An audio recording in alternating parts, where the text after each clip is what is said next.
اور وہ سارے کے سارے ذرات مستقل کام کرنے والی حیثیت رکھتے ہیں، لیکن سارے کے سارے ایک نظام کے تحت بھی منظم ہیں۔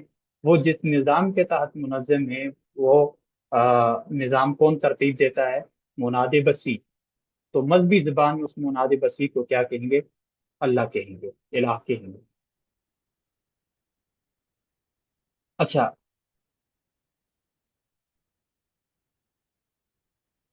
اب منادات کے ادراک کی درجہ بندی آپ دیکھیے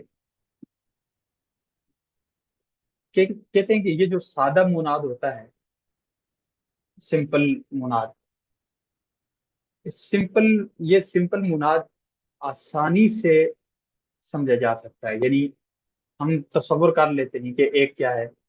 ایک ماورائی قوت نہیں، آسانی سے نہیں سمجھا جا سکتا، بلکہ ٹھیک ہے، سادہ مناد کو آسانی سے سمجھا جا سکتا ہے، مطلب تصور کیا جا سکتا ہے کہ ایک ماورائی قوت ہے، لیکن منادات مرکبہ میں غور و فکر کرنا پڑتا ہے، ان کو سمجھنا آسان نہیں ہے۔ پھر مناد بسیط میں تاثیر اور قوت ہے،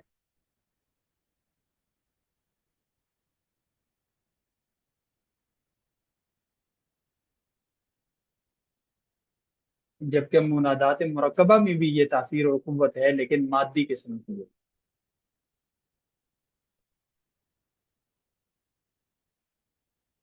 اور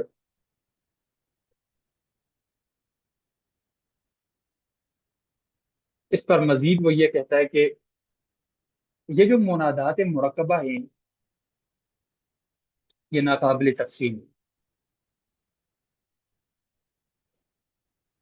لیکن ناقابل تقسیم اس وجہ سے نہیں ہے جو قدیم فلاسفہ نے کہا تھا کہ جس کو کہا تھا جزو لا یتجزا، کہ وہ جزو جو تقسیم ہی نہیں ہو سکتا۔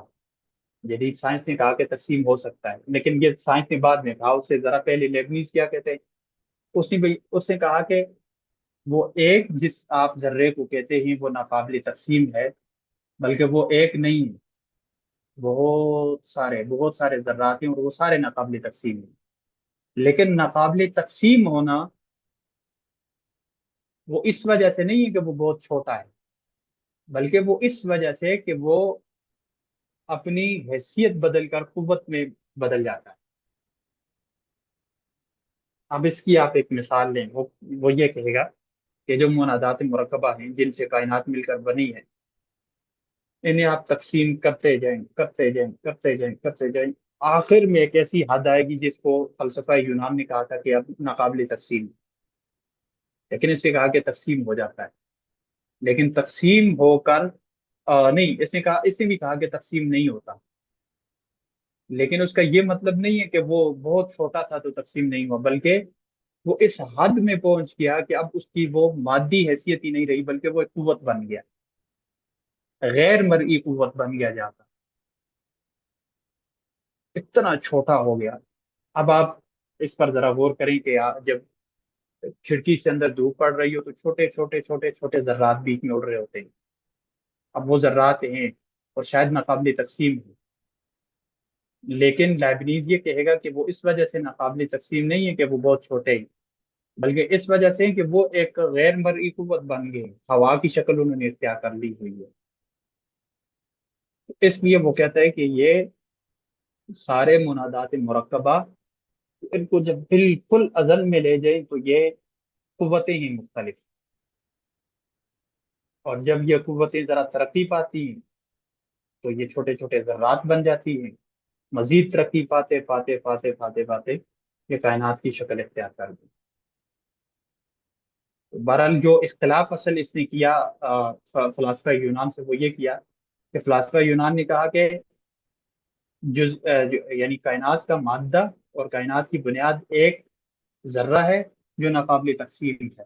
اس نے کہا کہ کائنات کی بنیاد ایک ذرہ نہیں، بہت سارے ذرات ہیں جن کو اس نے مونیڈز کہا یا جواہر متعددہ کہا، اور کہا کہ ناقابل تقسیم ہیں، لیکن ناقابل تقسیم ہونے کی وجہ یہ نہیں ہے کہ وہ بہت چھوٹا ہے، بلکہ ناقابل تقسیم ہونے کی وجہ یہ ہے کہ وہ ایسی حیثیت اختیار کر لیتا ہے کہ اس کے بعد وہ مادی حیثیت ہی نہیں رہتی بلکہ قوت بن جاتے ہیں۔ یہ اس کا کی بات تھی کس کے حوالے سے؟ جواہر متعددہ کے حوالے سے۔ اس کی یہ درجہ بندی کرے گا۔ اس نے ایک اور بات کہی کہ ان تمام منادات میں، ان تمام منادات میں بہت زیادہ فرق ہے۔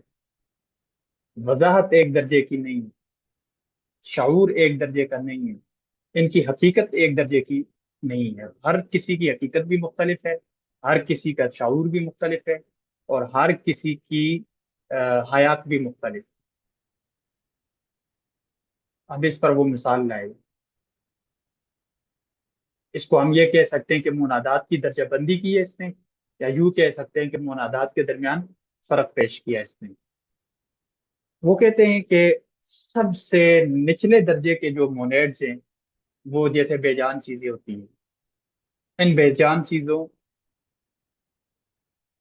میں نہ تو زندگی ہوتی ہے، نہ شعور ہے، نہیں ان میں کسی قسم کی وضاحت ہے۔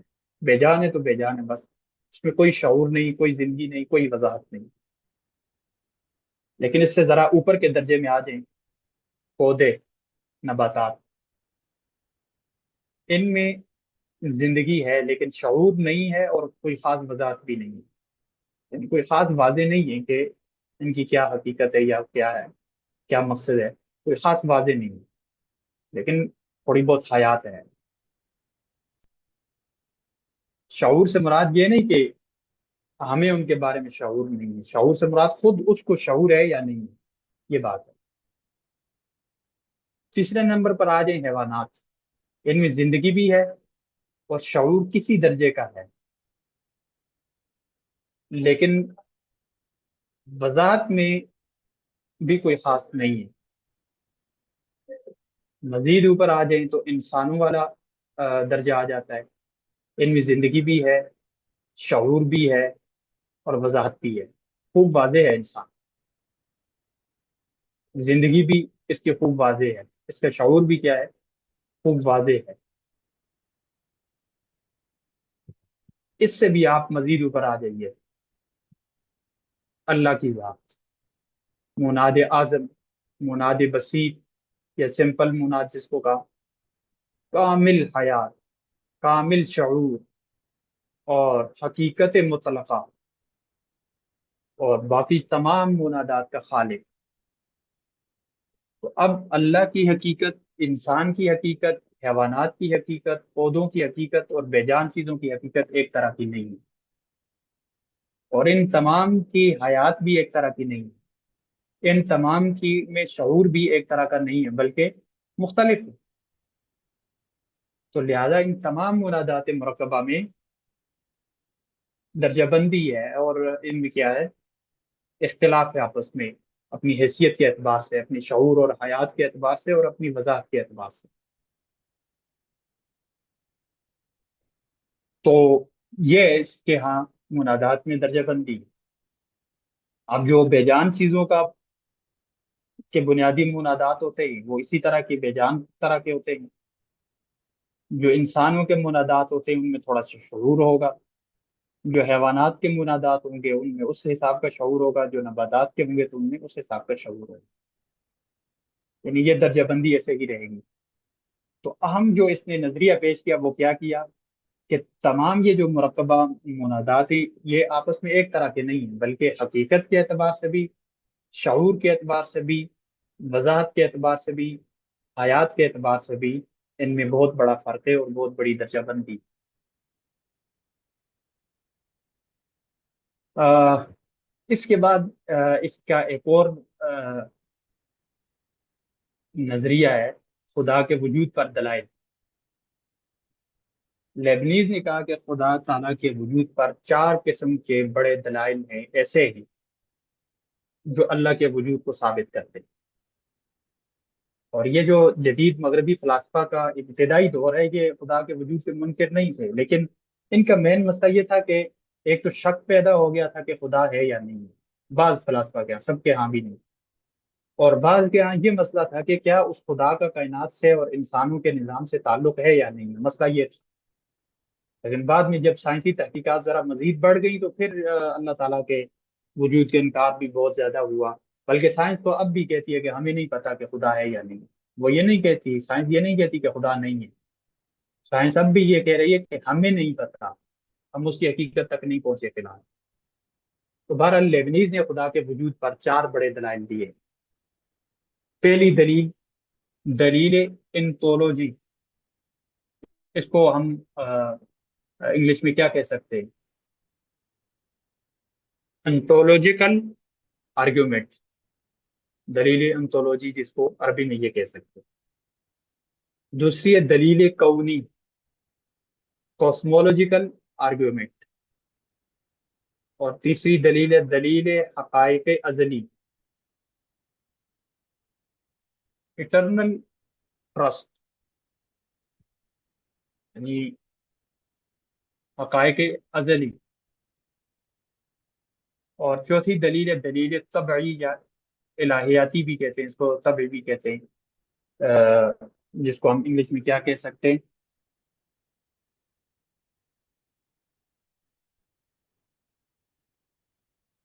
اس کا انگلش میں نام کیا بنے گا، یہ میری انگلش بھی تھوڑی کمزور ہے، ٹیلیولوجیکل آرگیومنٹ، ہاں یہی ہے۔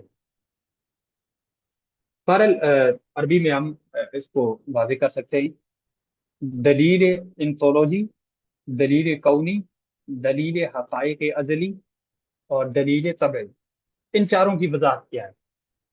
سب سے پہلی دلیل انتولوجی کیا ہے، اس دلیل کو ذرا سمجھیے گا، آپ کو بھی کام آئے گی، اللہ تعالیٰ کے وجود پر بڑی اچھی دلیلیں دی ہیں اس سے۔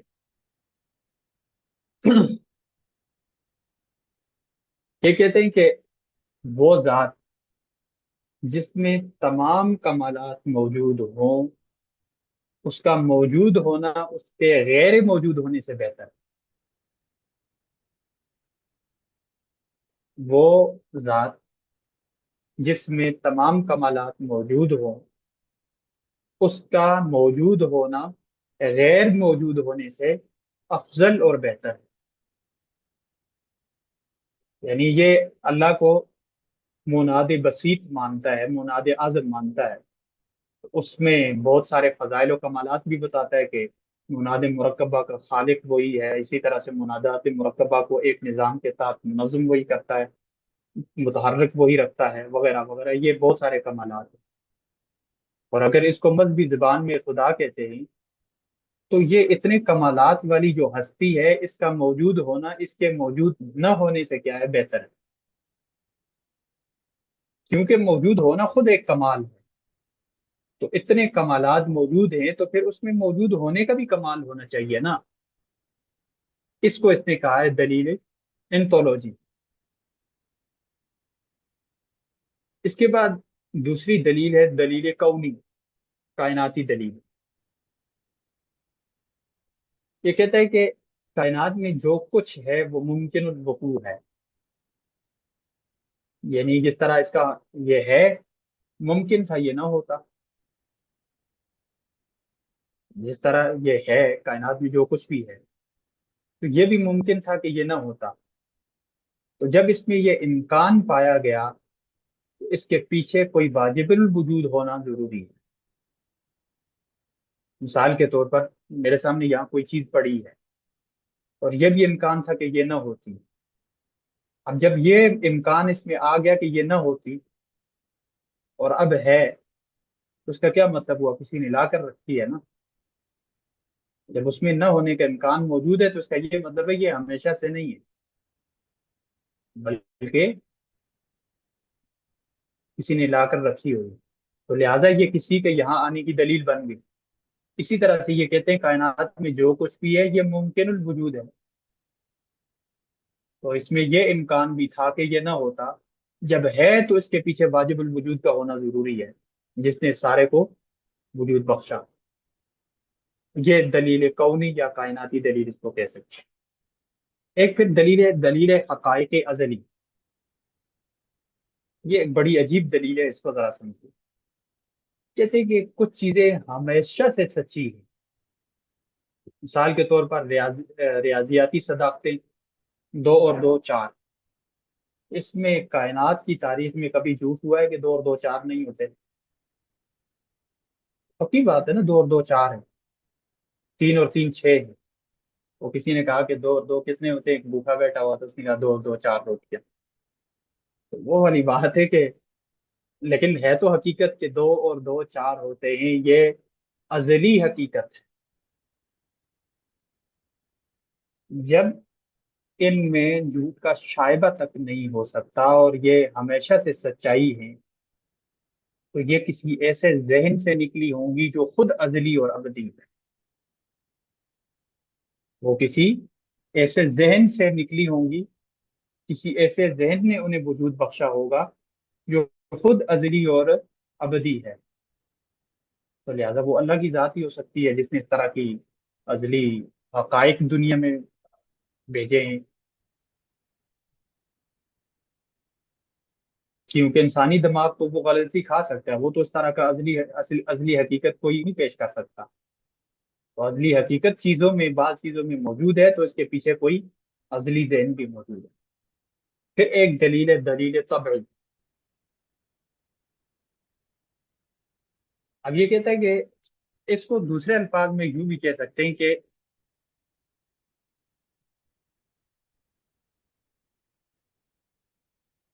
کائناتی نظام، جو نظام کونی ہے، کائناتی نظام، یہ دلیل خدا کے وجود پر دلیل ہے۔ مثال کے طور پر آپ دیکھیں، لیبنیز کہتا ہے کہ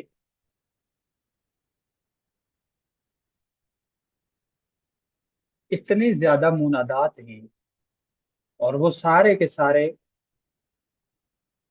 کسی ہم آہنگ نظام کے تحت منظم ہو کر چلتے ہیں، اگرچہ بذات خود بھی ان کی ایک حقیقت ہے، بذات خود بھی کام کر رہے، لیکن حسن ترتیب کے ساتھ، حسن نظام کے ساتھ کسی ایک نظام کے تحت منظم ہو کر بھی چل رہے ہیں، اور ان میں کسی ذات نے ایک متحد نظام ودیت کیا ہوا۔ جب ان میں نظام کا ہونا یقینی ہے تو پھر نظام ودیت کرنے والے کا ہونا بھی یقینی ہے۔